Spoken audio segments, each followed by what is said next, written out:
Heavy smoke covers the seaside enclave of Mondo's Beach beside the 101 highway near Ventura, California, on December 6, 2017.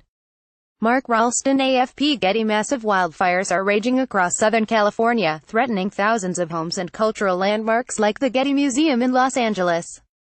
Some of the largest fires were still barely contained by Wednesday afternoon. It's been an unusually bad year for the state, amid an unusually bad year for the West at large. Fires in California have destroyed more than 6,000 structures and incinerated hundreds of thousands of acres. Montana and British Columbia both also had some of their worst wildfire seasons ever. Of course, most years are the bad wildfire years now. 7 of California's 10 largest modern wildfires have occurred in the last 14 years. The state began keeping reliable records in 1932. Given the scale of the blazes, and their increasing regularity, it makes sense to ask, does global warming have anything to do with this? The answer isn't as clear-cut as it was this summer, when drought and heat-stoked fires raged across the Rockies and Pacific Northwest. Instead, a mix of forces are driving the fires in Southern California, and only some of them have a clear connection to global warming. These fires are not immediately emblematic of climate change, said John Abizaglo, an associate professor of geography and climate at the University of Idaho, in an email. Yes, California did have the warmest summer on record. But the big anomaly here is the delay in the onset of precipitation for the Southland that has kept the vegetation dry and fire-prone. In other words, late fall and winter rains would normally end California's fire season in November. Because those rains haven't yet arrived, the blazes continue, at least in Southern California right now. We are largely seeing textbook wildfires, said Alexander Seifert, a senior research scientist at the Conservation Biology Institute who studies fires.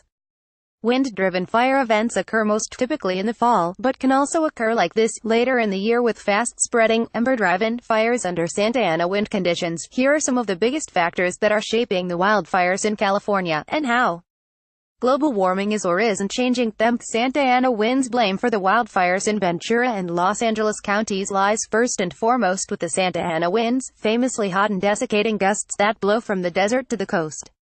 The Santa Anas also set the stage for the massive wildfires in Napa and Sonoma earlier this year. Fires depend on 2 variables, an ignition source and fuel to burn, and the Santa Ana winds increase the availability of both. First, they dry out vegetation, creating more fuel across the landscape. Second, they blow trees and other debris against power lines, providing the source of a spark. When the Santa Anas blow this late in the year, they can start fires. In fact, writes Abizaglo, all December fires in the Southland since 1948 have been associated with Santa Ana wind, but there are few signs, at least so far, that the Santa Ana winds are becoming more prevalent or that they're systematically moving later in the year. The peak of Santa Ana season usually comes in September or October. There is no trend towards more or fewer Santa Ana fires, or Santa Ana winds generally, in the historical record, Abizaglo told me. A 2006 study from researchers at the University of California, Berkeley, and the Lawrence Berkeley National Laboratory suggested that by the end of the century, Santa Ana winds may become more common. They may also form later in the year, including in December. La Niña. There's currently a weak La Niña in the tropical Pacific, which means that global temperatures are cooler than they would be otherwise. The same phenomenon is also keeping storms from making landfall in Southern California. Normally, California's wet season would have started by this time of year. Once autumn rains hit the region, fuel moistures recover and make the landscape fire-resistant, thus reducing the odds that a power line failure or vehicle will start a fire, said Abizaglo. But the rains haven't yet appeared, he told me. So far this autumn, much of the southern half of California is pitching a shutout in terms of rainfall to date. Some of this is characteristic of La Niña. As the southern tier of the United States sees less precipitation during La Niña winters, La Niña raises the polar jet stream, making the southwestern United States drier than it would be otherwise. NOAA is still unclear how climate change will affect the Pacific's yearly dance between El Niño, La Niña, and a neutral state. A 2015 study in Nature Climate Change found that the Pacific Ocean may careen between extreme states, from an intense El Niño to a monster La Niña, by the end of the century, but more research on the question still needs to be done.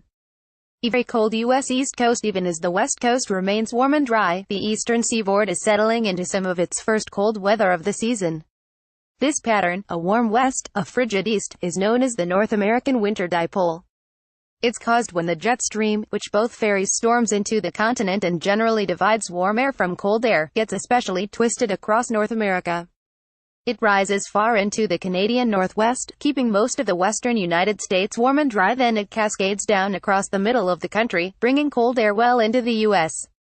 Southeast. This phenomenon prolonged California's drought during the first part of this decade, keeping any kind of storm system offshore. It also brought the infamous polar vortex down into the continental United States.